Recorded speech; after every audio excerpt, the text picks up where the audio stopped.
The dining room smelled of rosemary and pretension. Mom's antique crystal glasses caught the light from the chandelier, the one my sister Olivia had insisted they buy to upgrade the ambience. Everything about our monthly family dinners was designed to showcase success, or at least the appearance of it. I sat quietly, cutting my roast beef into precise squares while Olivia dominated the conversation. And then, she gushed, swirling her wine. James and I just fell in love with Unit 4B at the Mason. You know that luxury complex downtown? The views are absolutely incredible. Mom beamed. Oh, honey, that's wonderful. Those units are so exclusive. They are, Olivia preened. The waitlist is usually months long, but James knows people. She turned to me, her smile sharp as a paper cut. What about you, Sarah? Still in that little rental on Oak Street? I took a small sip of water. Yes, still there. Oh, her tone dripped with fake sympathy. Well, I suppose not everyone can afford to live somewhere nice. The Mason has such strict income requirements. She laughed, the sound like wind chimes made of ice. Poor thing, still paying rent at your age. Dad cleared his throat uncomfortably. Mom suddenly became very interested in her napkin, but Olivia wasn't done. You know, if you'd focused more on your career instead of all those investment courses you were always taking, maybe you could afford something better by now. I placed my fork down carefully. 10 years of calculated silence, of letting them believe what they wanted to believe, had led to this moment. I pulled out my phone, scrolling through my contacts with deliberate slowness. Actually, Olivia, speaking of the Mason. I hit dial and put the phone on speaker. The room filled with soft ringing. Hello, Ms. Anderson. How can I help you? Ms. Wilson's crisp professional voice carried clearly across the dinner table. Hi, Ms. Wilson. This is Sarah Anderson, the owner. I need you to prepare a notice for Unit 4B. Their lease won't be renewed next month. The silence that followed was absolute. Olivia's wine glass froze halfway to her lips. Mom's fork clattered against her plate. Of course, Ms. Anderson. I'll prepare the paperwork right away. Would you like me to deliver it personally, or send it through mail? Personal delivery, please. Tomorrow morning would be perfect. Consider it done. Anything else? No, that's all. Thank you, Ms. Wilson. I ended the call and returned to my roast beef, taking another small, careful bite. The meat had gone cold, but I barely noticed. I was too busy watching the color drain from Olivia's face as realization dawned.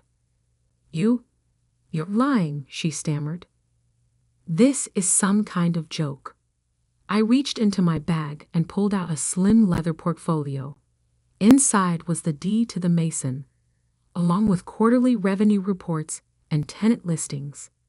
I slid them across the table without a word. But how? Mom's voice was barely a whisper. Remember all those investment courses you mocked? The ones that were wasting my time while Olivia was climbing the corporate ladder? I smiled slightly. Turns out they were quite useful. I bought the Mason 3 years ago through my holding company, along with 6 other properties in the city. Dad picked up the papers with trembling hands. These numbers, Sarah. This is... Yes, Dad. Your struggling daughter manages a real estate portfolio worth just over $40 million. I turned to Olivia, whose face had shifted from shock to something closer to horror. And yes, sis, the Mason does have very strict income requirements. Unfortunately, you and James fall just short of them for next year's lease terms. You can't do this, Olivia's voice cracked. We just finished decorating. We hosted a housewarming party last week. Actually, I can. It's my building. I stood up, smoothing my simple black dress. But don't worry. I hear there are some nice rentals available on Oak Street. Mom found her voice. Sarah, be reasonable. Your sister didn't mean. Yes, she did. I cut her off gently. She meant every word, every smirk, every subtle dig over the years. You all did. I picked up my bag, leaving the portfolio on the table. You were so busy looking down on me, you never bothered to look up and see what I was building. Please. Olivia's voice had shifted to something desperate. James' clients, our friends. We told everyone we'd be there for at least a year. I paused at the dining room door. You know what the funny thing is?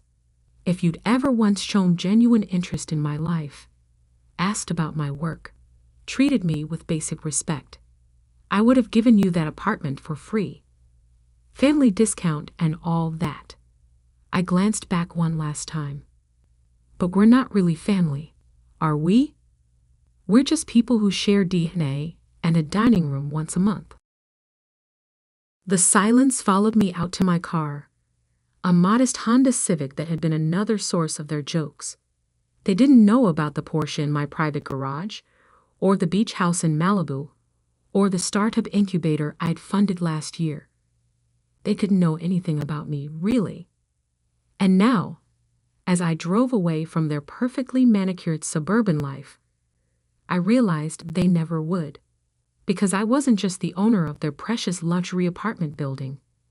I was the owner of my own story. And for the first time in 10 years, I was finally letting myself tell it. My phone buzzed with texts, first from Olivia, then Mom, then Dad, each one more desperate than the last. I turned off the notifications and headed toward downtown, toward the Mason's gleaming glass tower, rising against the evening sky. My tower, my rules, my victory. Sometimes silence isn't just golden. Sometimes it's strategic. And sometimes, just sometimes, it builds empires while others are too busy judging to notice them rise. The next morning, I sat in my private office on the top floor of the Mason, watching the city wake up through floor-to-ceiling windows. The same windows Olivia had bragged about at countless social gatherings, never knowing her view was courtesy of her struggling sister. My intercom buzzed. Ms. Anderson? Ms. Wilson here. I've just delivered the notice to Unit 4B as requested. Thank you. How did they take it? Mr. James Davidson was quite vocal. He'd insisted on speaking with the owner directly. I smiled faintly. I'm sure he did. Please remind him that all communication needs to go through proper channels. Already done. Though, Ms. Wilson hesitated. There's something else. A woman is here to see you. Says she's your mother. I closed my eyes briefly. Of course. Mom always believed she could fix everything with a well-timed emotional appeal.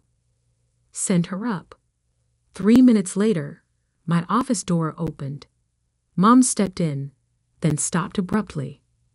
I could see her taking in the space, the modern art on the walls, the custom desk, the view she praised so often in Olivia's apartment, not knowing an even better version existed just floors above. Sarah. She smoothed her designer blouse, clearly uncomfortable. This is quite an office. Thank you. Please sit. I gestured to one of the leather chairs facing my desk. She perched on the edge like she was afraid of settling in. Honey, we need to talk about what happened last night. Do we? You can't just evict your sister. Think about how this will look. I leaned back in my chair. Interesting. Your first concern is appearances, not the fact that your daughters haven't had a real conversation in years. That's not fair. We've always supported you. Have you? I opened my laptop, pulling up a folder I'd kept for years. Let's review, shall we? When I wanted to take that first real estate course, Dad called it throwing money away. When I started my investment company, you told everyone I was between jobs. When I missed Olivia's engagement party because I was closing my first major property deal, you said I was selfish and jealous of her success. We were worried about you. You were so secretive, never telling us anything. I tried. Every dinner, every holiday, I tried to share my work. But you were always too busy praising Olivia's latest promotion or James' new car or their perfect life in their perfect apartment. I closed the laptop softly. The apartment I own. Mom's face crumpled slightly. Why didn't you just tell us? Would you have believed me? Or would you have assumed I was lying to compete with Olivia? She didn't answer. She didn't need to. We both knew the truth. The notice stands, I said firmly. They have 30 days to find new accommodation. Sarah, please. Your sister is devastated. She had to call in sick to work today. James is threatening to. To what? Sue? He's welcome to try. Every lease agreement is ironclad, and I have documentation of 3 noise complaints against their unit in the past month alone. Mom's eyes widened. You've been monitoring them? I monitor all my properties. It's called being a responsible owner. I stood up, signaling the end of the conversation. Now, if you'll excuse me, I have a meeting with my development team about our new project in Seattle. Seattle? She looked lost. You're expanding there too? Among other places. I walked to the door, holding it open. You know, Mom, all those times you and Dad pushed me to be more like Olivia, to follow her path. Did you ever consider that I was building something bigger than a corner office and a luxury apartment? She stopped in the doorway, turning to face me.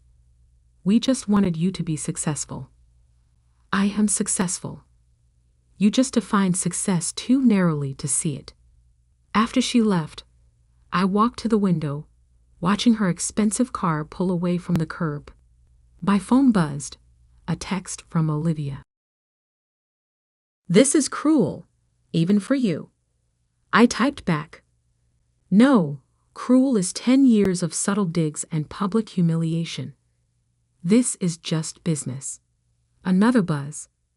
Mom says you have properties in Seattle now. What else are you hiding? I smiled but didn't respond. Let her wonder. Let them all wonder. Ms. Wilson's voice came through the intercom again. Ms. Anderson? The development team is ready for you in the conference room. Thank you. Oh, and Ms. Wilson? Please start compiling listings for available units in the building. Similar size to 4B, but perhaps with slightly less desirable views. For your sister? No. For the 3 families on our waiting list who actually meet our income requirements. It's time to maintain some standards around here. As I gathered my materials for the meeting, I caught my reflection in the window. I looked different somehow, stronger, clearer, more myself than I'd ever been at those suffocating family dinners. My phone buzzed again. Dad, this time, we should talk. Over dinner, maybe? Your choice of restaurant. I left it unanswered. They'd had 10 years of dinners to talk to me, to see me, to understand what I was building. Now they could wait, because the empire I'd built in silence. It was just the beginning, and this time, I wouldn't be quiet about it. The next week unfolded like a carefully orchestrated symphony of consequences. I sat in my home office, not the modest Oak Street apartment they knew about, but my actual residence, a restored Victorian mansion in the city's most exclusive neighborhood, reviewing the security footage from the Mason. Olivia had shown up every day, alternating between demands and pleas with Ms. Wilson. James had tried legal threats, then bribes, then finally resorted to leaving desperate voicemails about family obligations. I watched it all with a detached sort of fascination, like observing specimens in a lab. Then came the email that changed everything. Ms. Anderson, I represent the Davidson family's interests in several commercial properties downtown. We've recently learned you're the owner of the Mason. I believe we could turn this unfortunate situation into a mutually beneficial opportunity. Perhaps we could discuss over lunch. Best regards, Marcus Sterling, Senior Partner, Sterling and Associates. I laughed quietly. James' father's law firm. Of course. They still thought this was a negotiation. I typed a brief response. Mr. Sterling? Thank you for your interest. However, I should inform you that the Mason is just one of 17 properties in my portfolio. This includes the building where Sterling and Associates currently leases its offices. Your lease is up for renewal next quarter. I look forward to reviewing your firm's application along with other potential tenants. Best, Sarah Anderson, CEO, Anderson Holdings. I hit send and waited. 3 minutes later, my phone rang. It was Olivia. You own the Sterling building too? Her voice shook. Sarah, what are you? A good investor? Something none of you ever bothered to understand. James' father is furious. He's talking about blacklisting you in real estate circles. I smiled, though she couldn't see it. Interesting threat. Has he checked who owns the properties housing the city's top 3 law firms? Or the new tech complex where his biggest clients are headquartered? Silence. Then, how? How much do you actually own? Enough to ensure that blacklisting me would be problematic for many influential people. I paused. Including Dad's engineering firm. Their building lease is under review too, by the way. Dad's office? Her voice cracked. Sarah, you can't. Can't what? Make business decisions about my properties? Isn't that what you and James do? What Mom and Dad praised you for? Being tough and business-minded. More silence. Then softly, what do you want? Want? I looked out my window at the city skyline, my skyline, in many ways. I want what I've always wanted. Recognition, respect. A family that sees me for who I am, not who they assumed I'd be. By destroying us? No, Olivia. By showing you who I've become while you were too busy looking down to look up. I sighed. Check your email in an hour. You'll find a list of available properties within your actual budget. Not as prestigious as the Mason, but decent. Consider it a professional courtesy. That's it? That's all you have to say? No. I stood, walking to my wall of achievements, awards, recognitions, magazine covers featuring my properties, all collected over years of work they dismissed as wasting time. I also want you to explain to Mom and Dad why their perfect daughter and son-in-law are moving to a lesser address. Tell them the truth. All of it, including how you treated the sister who could have been your biggest ally. I ended the call and pressed my intercom. Ms. Wilson, please prepare the paperwork for Unit 4B's new tenants, the Thompson family, the ones with the 2 kids in medical school. They meet all requirements and their reference checks are impeccable. Right away, Ms. Anderson. Oh, and the Seattle development team sent over the final proposals. They're quite impressive. Thank you. I'll review them this afternoon. I sat back down, opening my laptop to check the latest property acquisitions. A notification popped up. Another email from Mom. Sarah, your father and I have been doing some research. The properties, the investments, the scale of what you've built. We had no idea. No idea at all. We failed you. Not in the way we thought. Worrying you weren't successful enough, but by not seeing how extraordinary you actually are. If you're willing, we'd like to learn about your work, your companies, everything we should have asked about years ago, not to benefit from it, but to understand our daughter. Love. Mom. I read it twice, then pulled up my calendar. After a moment's consideration, I blocked off next Thursday evening and typed, "Dinner at 7. My office. Come ready to listen. Sarah." Then I turned back to my work, to the empire I'd built in silence, to the future I was still creating.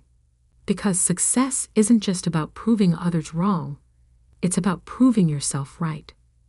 And sometimes the quietest builder creates the tallest towers.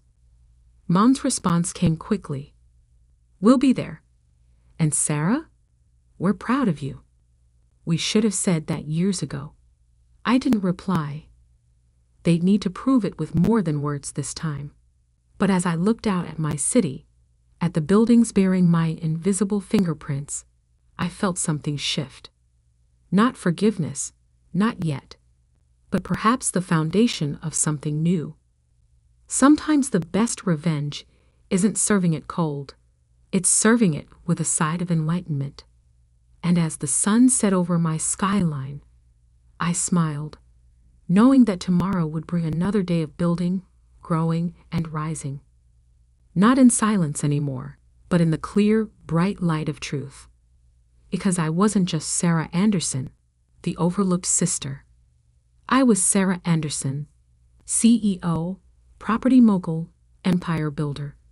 And finally, everyone knew it.